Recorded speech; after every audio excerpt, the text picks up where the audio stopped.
Something else, too. It's something you have to give Miami all the credit in the world for. I saw this stat earlier today, and I almost fell out of my chair when I saw it. It's mind-boggling. The Miami Heat have played 20 playoff games to this point.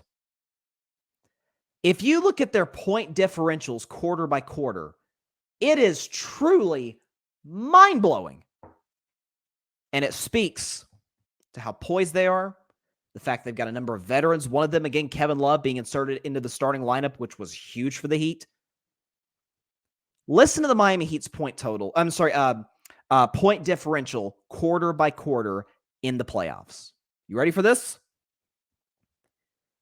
First quarter, -1. Second quarter, -11. Third quarter, -12. Fourth quarter, +90.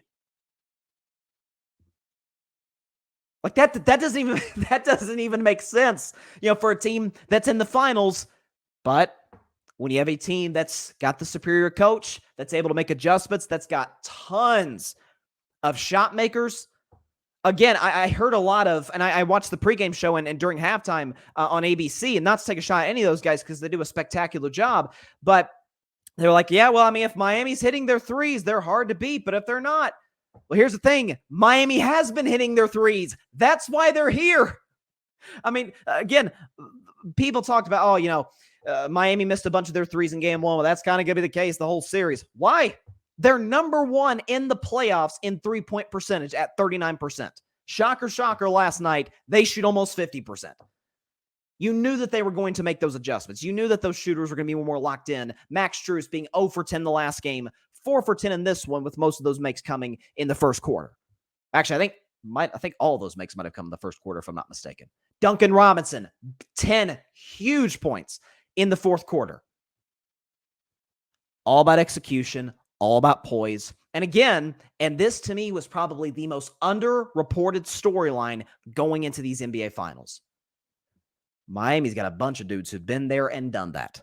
Denver has really two.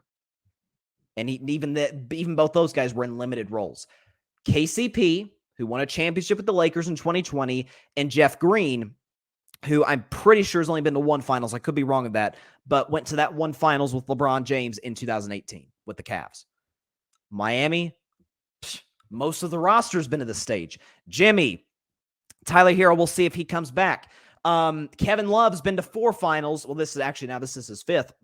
Has a championship from 2016. Kyle Lowry, this is his 2nd finals. He won a championship in 2019.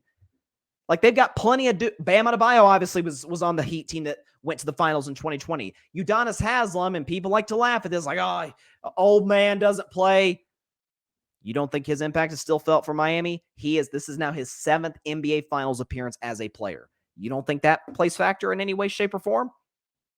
I think it does. Denver's never been here. Miami has. You saw how much more poised. By the way, you even saw it in game 1. Where you had Denver's up like 20 plus going the fourth quarter, and Miami cuts the lead to like 8 with 3 minutes to go. We're like, dang, Miami may actually come back and win this thing. They were more poised, more comfortable. Spo made the adjustments that I knew he would make. And now it's tied 1-1 going into game 2 on Wednesday night. Thanks so much for watching the show on YouTube. Be sure to click that big red subscribe button and go check out the other clips and full shows of Carving It Up Live. Have a blessed day.